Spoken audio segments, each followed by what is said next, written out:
La práctica de hoy se llama obtención de éter etílico. Se da a obtener a partir de etanol o alcohol etílico. El etanol que debe usarse es etanol absoluto. Si no se cuenta con el etanol absoluto, se puede utilizar etanol o alcohol etílico del 96. Se recomienda etanol absoluto porque no contiene agua. Y vamos a ocupar también ácido sulfúrico que va a actuar como catalizador. Significa que el ácido sulfúrico no se va a consumir en la reacción. Lo que va a hacer es deshidratar a dos moléculas de etanol para convertirlas en éter etílico. Necesitamos calentar esta reacción a 140 grados. Podemos todavía calentar hasta 150, pero de ahí en adelante tenemos que evitar que sobrepase la temperatura de 150, porque entonces en lugar de éter etílico se estará produciendo eteno. Controlemos entonces entre 140 y 150 grados Celsius. Bien, ¿qué necesitamos para esta práctica? ¿Qué material vamos a ocupar? Tenemos una gradilla con 4 tubos de ensayo, cada uno con su tapón.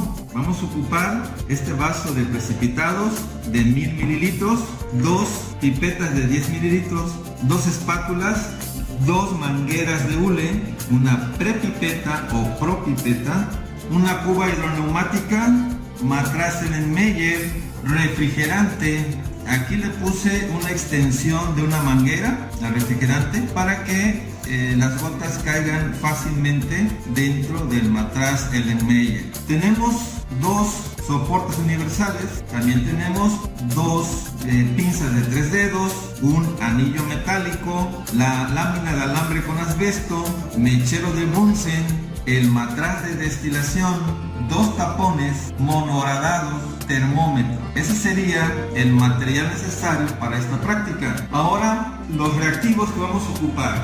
Esto es hielo, tenemos el etanol o alcohol etílico, ácido sulfúrico, y para las propiedades del éter etílico usaremos el permanganato de potasio, el aceite vegetal comestible y cloruro de sodio. Bien, lo que tenemos que hacer a continuación es armar este equipo.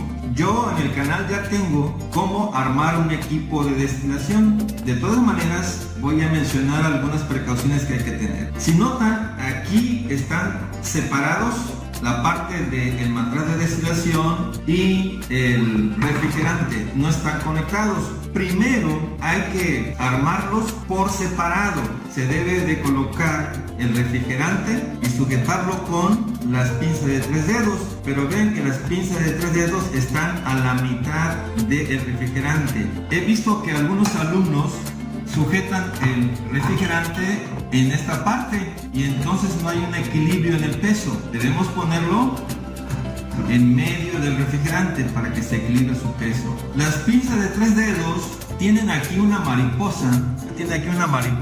Que nosotros le podemos dar vuelta, aflojar para poder dar la inclinación al refrigerante. Ya que teniendo la inclinación adecuada, le vamos a apretar la mariposa. La inclinación que debe llevar el refrigerante lo va a determinar el brazo que sale de aquí del matraz de destilación. Aquí tiene una inclinación. Esa es la inclinación que debemos seguir. Por lo tanto, yo aquí le tengo que mover para que me quede la misma dirección. Ya que la tengo sin conectar, ya que la tengo ahí, entonces sí, ahora aprieto la mariposa para que no se mueva y ya quedó. ¿Okay? Vamos a apretar también aquí las pinzas y ya queda la inclinación que yo necesito. Ya que tengo armado mi refrigerante, ahora voy a armar el matraz de destilación. Es importante que tomemos en cuenta a qué altura vamos a colocar el anillo metálico y la lámina del alambre con asbesto. ¿Por qué es importante la altura? Depende del tamaño del mechero. No debe quedar el mechero muy pegado a la lámina porque no vamos a ver nosotros la flama. Tenemos que apreciar la flama todo el tiempo, porque si la perdemos de vista se puede apagar el mechero y se escapa el gas. Por lo tanto, dejo una altura que me permita ver que está encendido el mechero de Bunsen. Muy bien, ya que coloqué la altura precisa, pues bueno, voy a sujetar el matraz de destilación también con unas pinzas de 3 dedos. Ya después tengo que colocar el termómetro. En este momento lo voy a quitar porque tengo que añadir los reactivos. Bueno, antes de continuar con el armado, vámonos pues a colocarle los reactivos al matraz de destilación. Vamos a quitarlo y vamos a agregar. Para esta práctica vamos a ocupar 10 mililitros de ácido sulfúrico concentrado y le vamos a añadir 20 mililitros de etanol. Esos son los reactivos que voy a agregar aquí. Este vaso lo voy a ocupar porque yo estoy solo haciendo la práctica y no tengo quien me sujete el matraz de destilación para poner los reactivos. Por lo tanto, yo voy a ocupar este vaso que me va a servir de base para colocar los reactivos. Es importante que la salida o el brazo lateral del matraz de destilación no quede en esta posición, porque al agregar los reactivos pueden escaparse por esta salida. Por lo tanto, la vamos a voltear y la colocamos en sentido contrario. Ahora sí, voy a tomar los 10 mililitros de ácido sulfúrico y 20 mililitros de etanol. Pero aquí ocurre algo importante. Deben tomar en cuenta que cómo debe hacerse la mezcla entre el ácido sulfúrico y el etanol. ¿Cuál voy a poner primero en el matraz de destilación? Recuerden siempre esta regla. Nunca hay que darle de beber agua al ácido, o en este caso nunca hay que darle de beber alcohol al ácido, porque entonces puede ocurrir una reacción exotérmica que proyecte el contenido y esto nos puede caer o nos puede accidentar. Por lo tanto, ¿qué vamos a poner primero si no tenemos que darle de beber alcohol al ácido? Bueno, pues entonces primero tenemos que colocar los 20 mililitros de etanol o alcohol etílico y después le vamos a agregar el ácido. Bien, agreguemos entonces los 20 mililitros de etanol. Aquí tengo una pipeta. Coloco la prepipeta. La prepipeta tiene aquí una cremallera que va a permitirme tomar el volumen necesario, y acá una llave que al presionar hace que el volumen descienda sobre el recipiente. Ok, vamos a bajar la cremallera y ahora sí, vamos a tomar 10 mililitros primero de etanol. Subimos el contenido hasta la marca de 0 en la pipeta. Ahí está, tenemos 0, que sería 10 porque es de 10 mililitros. Voy a acercar el recipiente y voy a presionar la llave y esta va a hacer que caiga el contenido. Bien, repito la operación. Ahí van 10 mililitros y voy a tomar otros 10 para así hacer los 20 mililitros que necesito. Muy bien, ahí la tenemos ya en ceros y dejo caer el contenido para completar los 20 mililitros de etanol. Ahora viene la parte complicada con la que debemos tener precaución. El ácido sulfúrico es de los más corrosivos, debemos tener cuidado al manejarlo. Voy a ocupar entonces esta franela para trabajar sobre ella, de tal manera que si cae sobre la mesa no la dañe. Ocupo otra pipeta de 10 mililitros. Recuerden que vamos a añadir 10 mililitros únicamente de ácido sulfúrico y es suficiente. Recuerden que el ácido sulfúrico no se va a consumir en la reacción, aunque la mezcla es la adecuada, porque primero pusimos el alcohol y luego el ácido. Nunca lo hagan al revés. Entonces, como lo vamos a hacer de manera correcta, aún así debemos tener cuidado y hacerlo lentamente. Voy a subir el líquido hasta que llegue a la marca de 0 de la pipeta. Significa que ya se ha llenado, es de 10 mililitros. Ok, ahí está, 10 mililitros. Acerco para que no se me derrame. Y algo importante, nunca tomen la pipeta de esta zona porque ya está impregnada con el ácido cuando lo metí a la botella. Hay que tomarlo de arriba y entonces ahora sí lo voy a colocar en la entrada y lentamente le voy a dejar caer el ácido. A pesar de que se hace muy bien la mezcla de la manera correcta, aún así la mezcla genera calor, pero no es suficiente para proyectar el contenido. No hay ningún problema. Listo, ya tenemos la parte más difícil, que es depositar el ácido sulfúrico. Ahora, aquí tenemos la mezcla, vamos a agitar con cuidado, siempre tratando de que la boca del matraz se proyecte hacia donde no exista alguien ahí que lo pueda lesionar, hacia donde no haya nadie. Aquí ya puedo ver que se está mezclando, y si yo toco la mezcla, está caliente, debe tener cerca de unos 50 o 60 grados. Ok, ya está la mezcla, la voy a llevar al soporte universal para conectarlo al refrigerante. Vamos a sujetarlo muy bien para que no se caiga. Ahora viene esto que es importante: colocar el termómetro. Debo medir que el termómetro toque la mezcla, pero que no toque el fondo del matraz. Yo ahí ya lo tengo medido. Si hay algún problema, tendré que sacarlo y ajustarlo, pero ya está ahí medido la distancia, y ahí podemos ver que está tocando la mezcla, pero no toca el fondo del matraz. Y van a colocar el termómetro de tal manera que la escala esté hacia ustedes y lo puedan leer, ¿de acuerdo? Bueno, ya tengo mi mezcla ahí. Ahora necesito conectar el refrigerante, pero noten lo siguiente: el refrigerante no tiene las mangueras, el refrigerante debe estar lleno de agua, no tiene las mangueras. Se las tengo que colocar. Aquí tengo las mangueras, y para ponerle las mangueras, una de ellas va a ir hacia el desagüe, una va al desagüe y la otra manguera tiene que ir a la toma de agua. Voy a colocar en la toma de agua la manguera y la otra está en el desagüe. Ahora la pregunta importante es: ¿dónde voy a conectar cada una de ellas? Esta es la toma de agua, debe ser en la entrada que está en la parte de arriba o la entrada que está en la parte de abajo. Solo hay dos opciones. ¿Cuál es la correcta? Bueno, lo voy a hacer de la manera incorrecta para que vean por qué no debe usarse esa conexión. Voy a poner la manguera en la parte de arriba primero. Ahí es donde no se debe de conectar.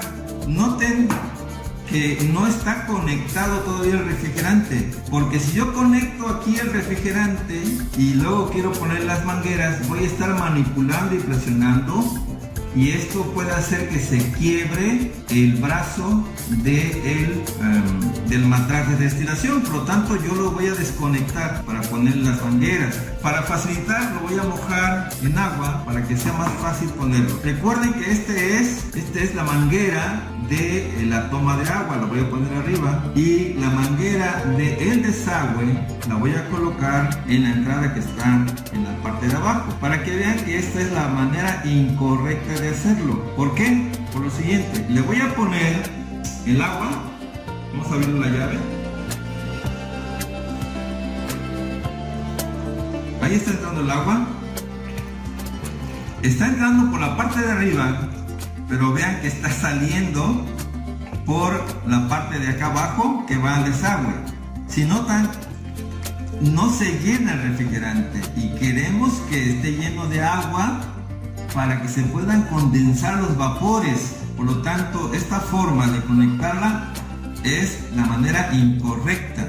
La toma de agua debe ser en la parte de abajo y esta manguera de desagüe debe ir arriba. Vamos a cambiarla para que veamos la diferencia. Cambiamos entonces. El desagüe en la parte de arriba y la toma de agua en la entrada que está por debajo. Listo. Cambiamos las conexiones. Ahora abrimos la llave y vean que ahora sí se está llenando. Ahora sí se está llenando el refrigerante, que es lo que queremos, y debe salir a la manguera del desagüe. Se debe mantener abierta la llave para que circule el agua en el refrigerante y siempre esté fría o fresca el agua. Ya está lleno. Ahora sí voy a conectar el refrigerante a el matraz de destilación. Listo, ahí está ya conectado.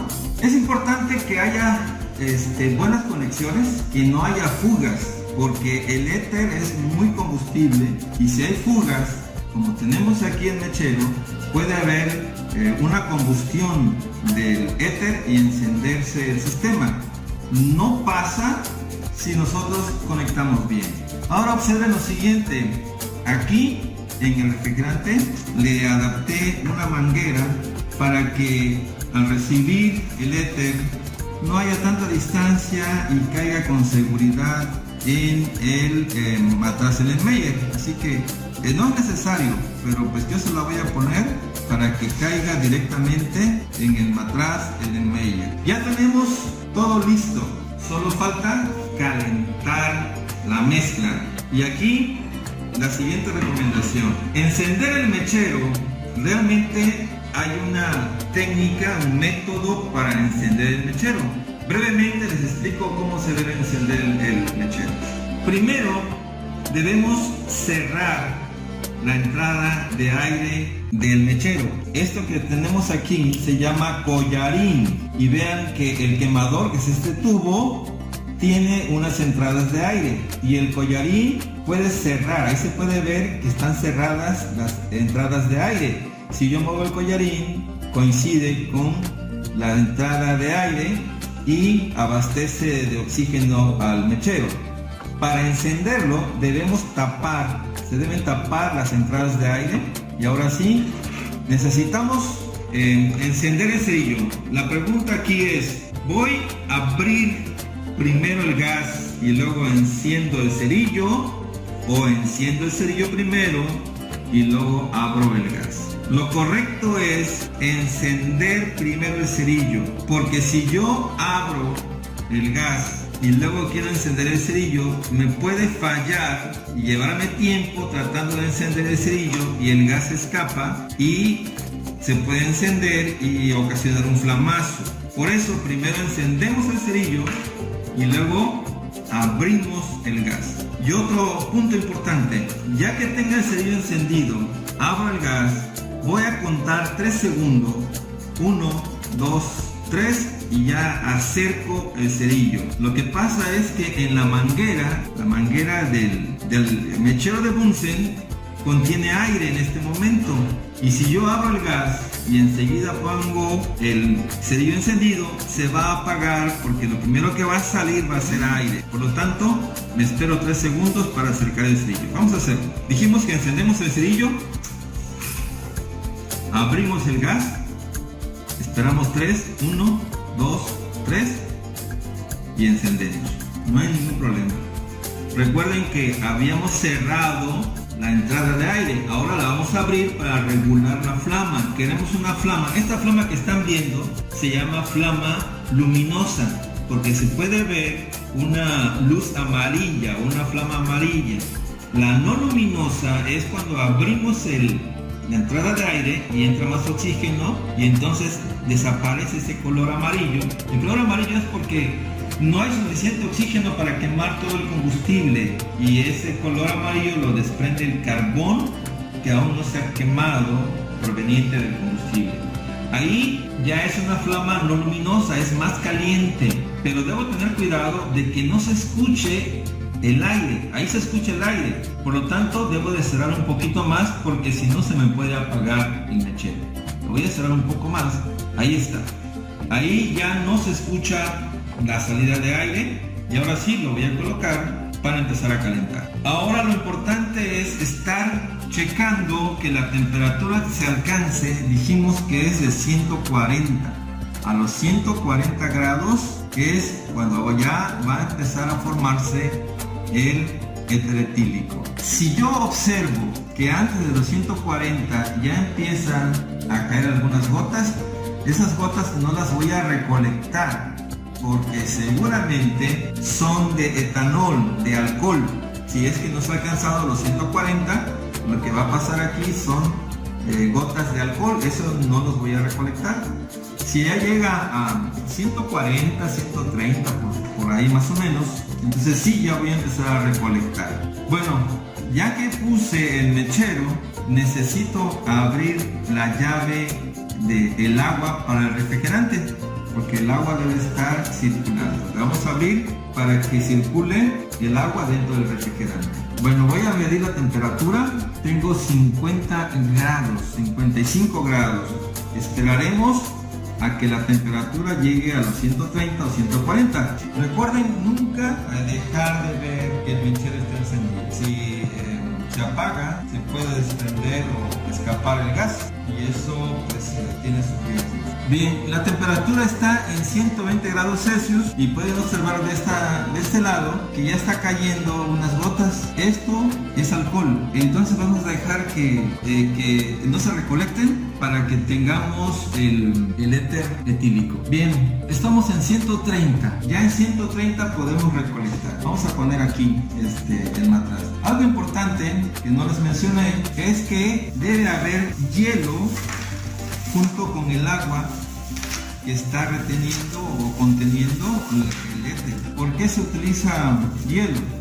Pues porque debe estar frío, porque el éter se evapora o su punto de ebullición es 34.6 grados. Entonces, si no le ponemos hielo al momento que se está recolectando, pues se va a perder por evaporación. Por lo tanto, vamos a ponerle el hielo al agua que ya teníamos ahí. Vamos a que no se nos vaya a pasar la temperatura. Tenemos 140, esa es la temperatura que necesito para que se empiece a recolectar en mayor cantidad el éter. Aquí pueden ustedes observar que ya está cayendo, lo estamos recolectando. Vamos a recolectar una pequeña cantidad porque esta práctica solamente es para mostrar el método. No necesitamos cantidades mayores de éter, simplemente vamos a ver algunas propiedades y comprobar que realmente se obtuvo éter. ¿Cómo sé que esto es éter lo que se está recolectando aquí? Bueno, vamos a hacer unas pruebas en cuanto se termine, que tengamos una cantidad más o menos apreciable.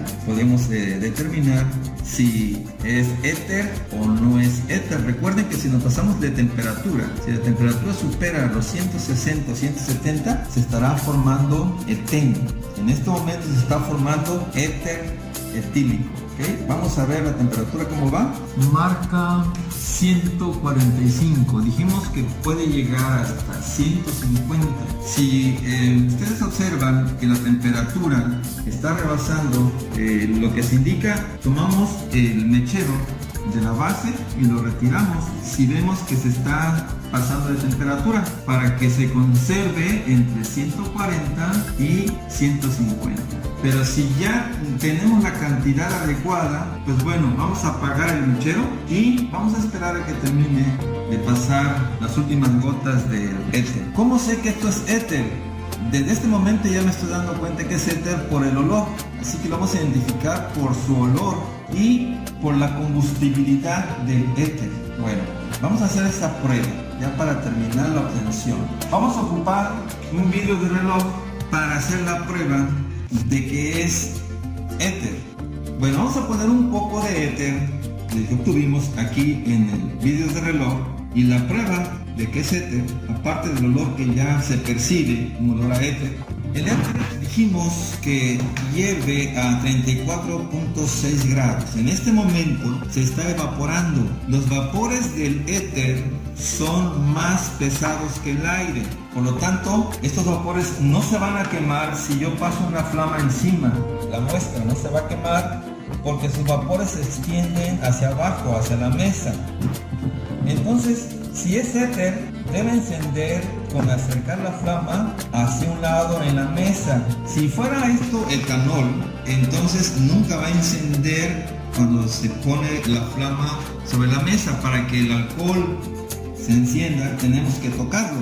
En este caso, como es éter, no es necesario tocar la muestra. Simplemente vamos a ver los vapores que están en la mesa y deben encenderse, y eso indica que esto realmente es éter. Hagamos la prueba. Lo paso por arriba. No enciende, porque sus vapores se van hacia la mesa. Ahora voy a buscar los vapores en la mesa para ver si se enciende.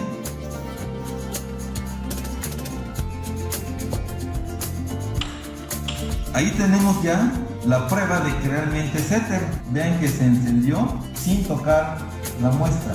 Vamos a repetir la combustión.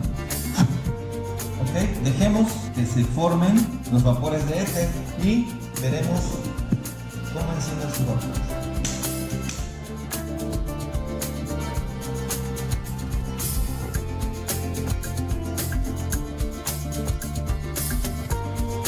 Esta es una prueba confirmatoria de que lo que obtuvimos realmente es éter. Ahora, nos faltan hacer algunas pruebas para ver las propiedades del éter. La vamos a hacer a continuación. Ahora vamos a ver cuáles son algunas propiedades del éter etílico. Vamos a observar sus propiedades como disolvente. Vamos a probar si puede disolver el permanganato de potasio, el cloruro de sodio, aceite vegetal comestible y agua.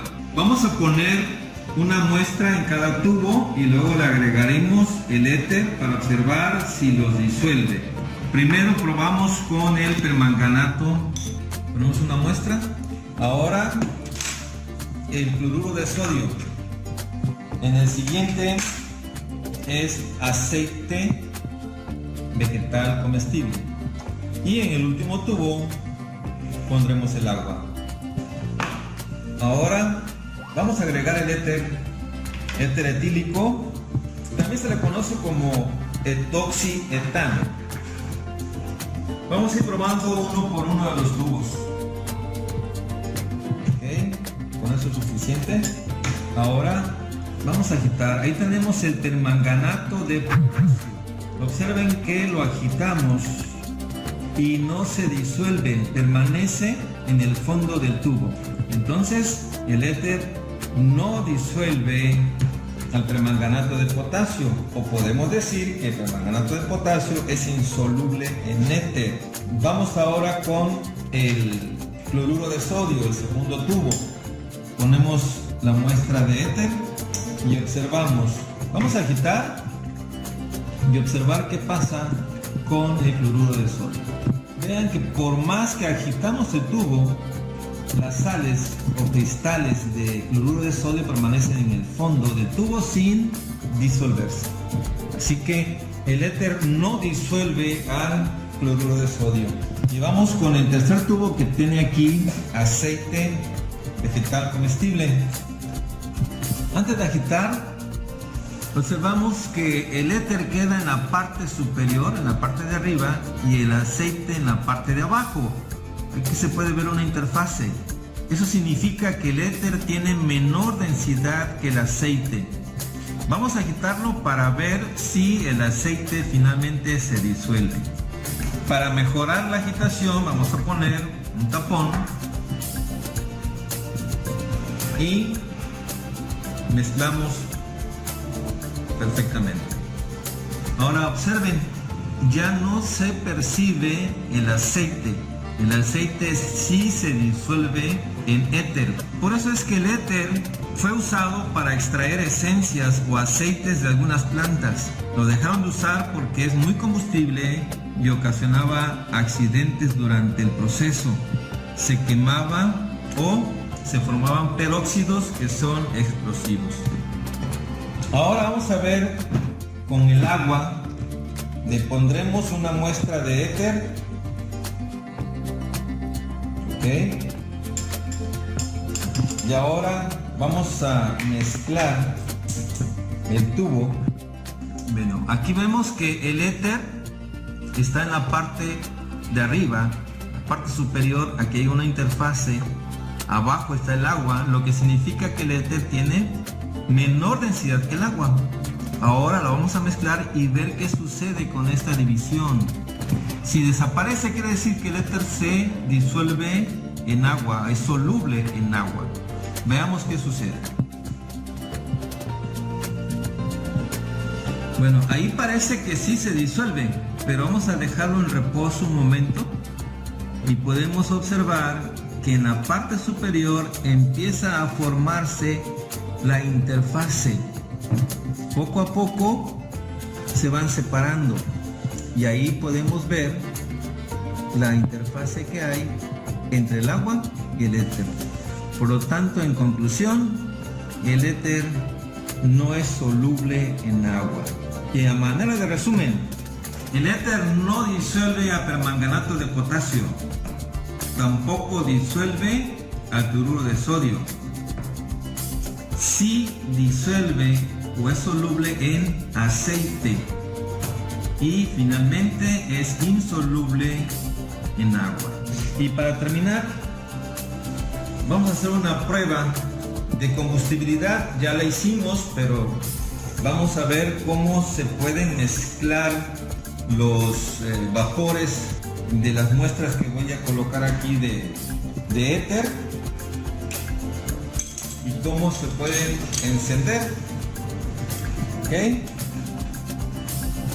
vamos a poner una muestra en cada uno de los vidrios de reloj y vamos a esperar a que se mezclen sus vapores.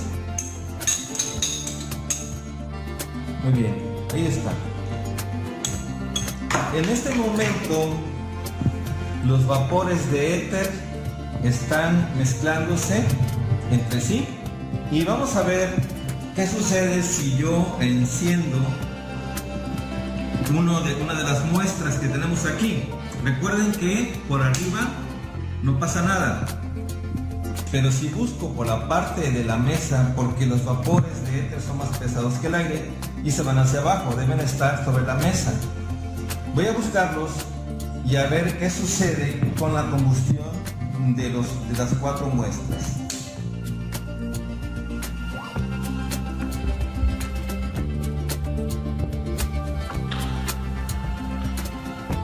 Ahí están, las 4 se encendieron solamente con encender la primera. Esto sucede porque los vapores de estas 4 muestras se mezclaron y al encender una, pues se encienden todas las demás. Muy bien, pues con esto terminamos esta práctica de obtención de éter etílico.